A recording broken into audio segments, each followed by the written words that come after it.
Hey guys, it's Roderick. I'm here with the review of Immortal X-Men number 14. So this was an issue I was dreading, not because of the quality of the book, just because I knew that we were going to get to the meat and the bones of the Fall of X, and I really just did not want to be back in my feelings. I feel like I fully have recovered from the Hellfire Gala, and now we're going through the Fall of X, but I knew that Immortal X-Men was going to pull me right back into my feelings, and it succeeded. It was such a really great book. So we start off with the aftermath immediately after the Hellfire Gala, right? So they're doing this thing with called like X weeks. So we really don't know how much time has progressed. We know it's X amount of time, right? And we see Charles Xavier with the beard sitting in Krakoa. Now this is the Atlantic Krakoa, because remember, Mother Righteous grabbed the Pacific Krakoa, right? And she put it in her little orb. So Krakoa population 1. And Charles is really just going through his memories of what happened and how we really got to this point, right? Which is what he really deserves, because this is high-key his fault. But as Charles is going through the memories, we now switch over to Sebastian Shaw, who, if you recall, made a deal with Mother Righteous, right? So now he's with his new secretary, new Tessa. She's like, my name's not Tessa. She's like, for what I pay you, your name's gonna be Tessa and whatever. And part of his whole deal with Orchis is that he got to get, so he is the now owner of Krakoa, right? So he takes his mutant inhibitor shot and goes to Tessa, and he like leans back and is like, so how much richer am I? How much more money do I have? And she's like, the needle ain't moved. You're not any more richer. So then he gets like really upset, and he's like, oh, I made a really crappy deal, right? So he goes to the Hellfire Gala, summons Mother Righteous, and tries to lay her out. And she's like, nah, you made a deal, and everybody who's like 2 years old knows you don't make deal with magical beings thinking you're going to be on the even or upside of the stick, right? So he owns Krakoa. He does not own the finances of Krakoa, right? And what we find out is that Wilson Fisk, the Kingpin, actually owns the finances of Krakoa, including the Hellfire Club, which has now expelled him from his membership, right? So now, Shaw's like, you know what? So in the middle of this, Emma Frost shows up and is like, you low down, sorry, blah, blah, blah, blah, blah. I'm trying to curse in the first few minutes. I heard they like demonetize it. But she reads him for filth. It was like, you could have been truly rich. You left so much money on the table just going after their scraps. I did it for the children. You did it for the sets. I don't know why Emma just didn't wipe his mind then, but we also know that Emma has to be very careful about using her powers, because it does trigger the Sentinels to try to track her or whatever like that. So pretty much Shaw realizes he made a bad deal. So now he's trying to like recoup his earnings, right? So he comes up with this the data page, kind of like the Krakoan exploitation, right? So first thing he has to do is he's like, well, we're gonna make defenses all around Krakoa. So that way no one's in, no one's out. Orchis knows we're in, like with the Stark Sentinels, which is what we saw in Uncanny X-Men when Captain Krakoa came down amongst the whole sea of Sentinels, right? Then he's like, well, since, as you recall, in the Hellfire Gala, part of what they did is they comatose Krakoa, the living island. So it's not really living. So Shaw wants to take control of Krakoa itself, bring it back online, and have it start making products that he could sell and do whatever. Then he wants to go down in the pit and grab Sinister and see how much Orchis is willing to pay for Sinister, otherwise he'll just kill Sinister, right? So this is kind of like Shaw's whole exploitation plan. Also notice that he also says he has to protect the external gate. Now this external gate, as you recall, is the gate that connects Krakoa to Otherworld, and Selene wants that gate, okay? Because remember we were talking about the Hellfire Gala and how Orchis and Moira were able to get Blightswill from Otherworld without using the gate. We still haven't figured out how they got this Blightswill, but we know that external gate, as you recall, is that one gate that leads from Krakoa to Otherworld. Hashtag, where is Jamie Braddock in all of this? I don't know if I'm going to read Realm of X, but we kind of need some answers as to where Jimmy Braddock is too, right? This is another missing Omega level mutant that is somehow taken off the board, which kind of annoys me because by taking certain characters kind of off the board, it really made this kind of Fall of X, this mutant massacre more palpable, right? Like you didn't have the full 11, you had enough. So I just need to know where everybody's at this point, right? So anyway, we go to that. Then we go back and Charles is still like moping around thinking. Now, in the beginning, Destiny shows up and says to him, if something happens at this Hellfire Gala, please make sure Mystique is okay. And he's like, what do you mean if? She's like, what I said, if. Well, is something going to happen? I told you I don't know. That's why we use the word if. And would you believe me if I told you? He's like, facts, whatever. Now, as we recall, Mystique threw herself off the corner, off the whole cliff, because she didn't want to get mind controlled. Now, I don't think Mystique is dead, okay? I just don't think Mystique is dead. I think that she is going to be okay. I think Namor scooped her up because we don't know where Namor is in this whole situation either. I think Namor scooped her up and Mystique is going to make a grand finale appearance somewhere anyway. Drop down in the comments and let me know whether or not you think Mystique is really dead or whether this is some kind of fugazi. Anyway, so he's going back and forth with that.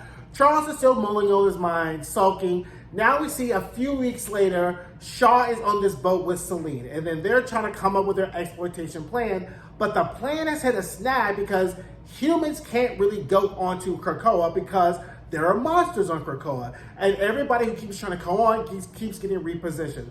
And Selene's like, oh my God, this is what happens. So the plan has kind of hit a snag.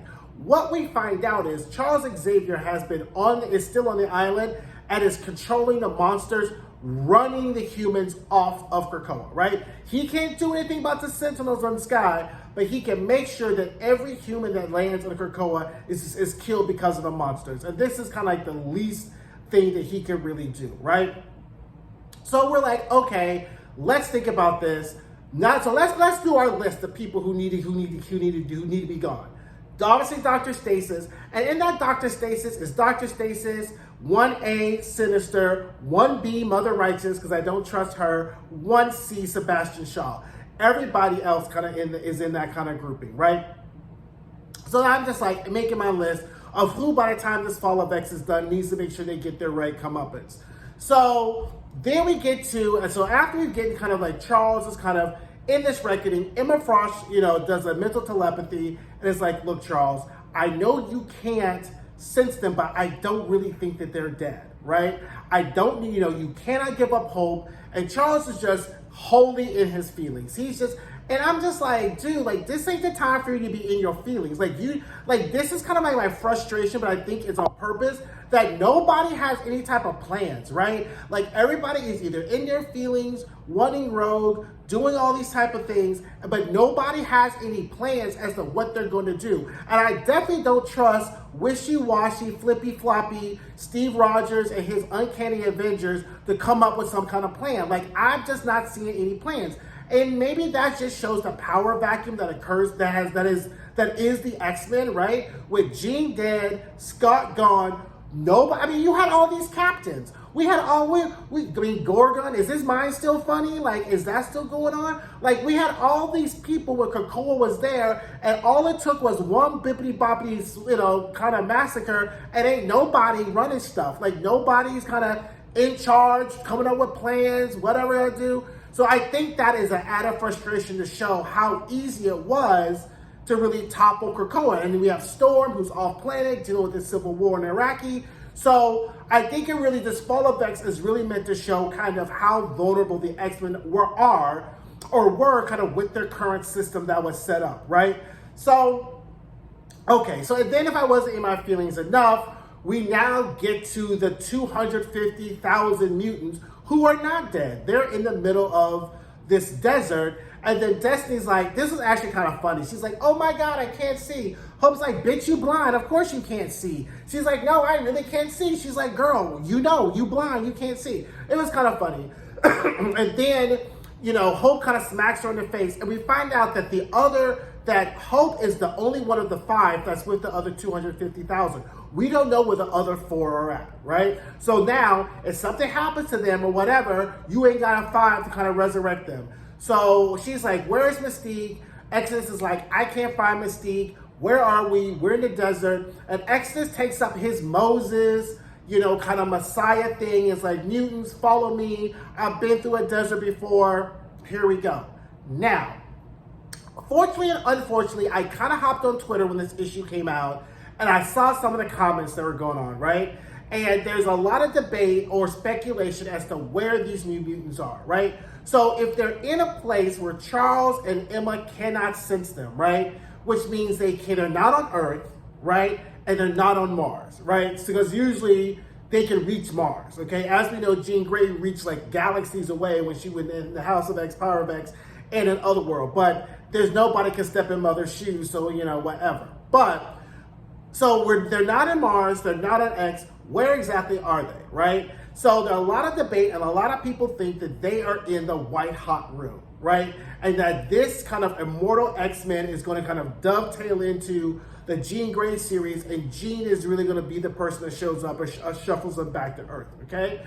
So I don't know, right? I think, again, like, this is very interesting. Like, where are the X? Like, we know who's on Earth, but we don't know where the rest of these mutants are. Charles is still in his feelings. This is a hot ass mess, right? And I'm just wondering, kind of, like, Apocalypse, he's on Mars. Like, there is nobody to come in and Captain Save-A-Ho this situation. Like, we're going to have to get back to basics, and we're going to really have to figure out how the X-Men are going to get themselves out of this. That's why I'm loving this Fall of X, because this is a problem. Like, this is highly problematic, right? You got treacherous humans, you got wishy-washy Avengers, you got Invisible, no pun intended, Fantastic Four. Someone's like, well, we could talk to T'Challa, we can talk to Reed. Yeah, where are those people? Where are all these friends who were showing up, eating and drinking at Hellfire Galas, acting like, like this example of this piss poor allyship by the humans? I want there to be names. I want there to be records. I want people to remember who was standing with the mutants and who was not. Because people have really shown their true colors. Yes, Reed Richards. Yes, T'Challa, I'm talking about you, right? Everybody else who's all like, yay, we team mutants, until like the shit hits the bag. Because you can't tell me between T'Challa and Reed Richards, a solution should be working out, right? So that's fine. We really don't want the humans to come and save the day anyway, but I'm just feeling some sort of way against how all these superhero allies have really kind of shown their colors in this. And I know I said this in Uncanny Avengers, but I'm going to remind everybody every week and every month that they ain't really worth shit anyway, right? So anyway, that is Immortal X-Men. I have, like I said, I have one more. I'm going to do Dark X-Men. And then that's really going to be it for this first issue of like Fall of X. And I have to say, I'm impressed. I like kind of way things are set up. And I'm invested, right? Like, even though I was already invested, I'm invested. I'm invested in the way this journey goes. So anyway, don't forget to like, don't forget to share, don't forget to subscribe. Check out my other videos, and I will see you guys soon. Bye.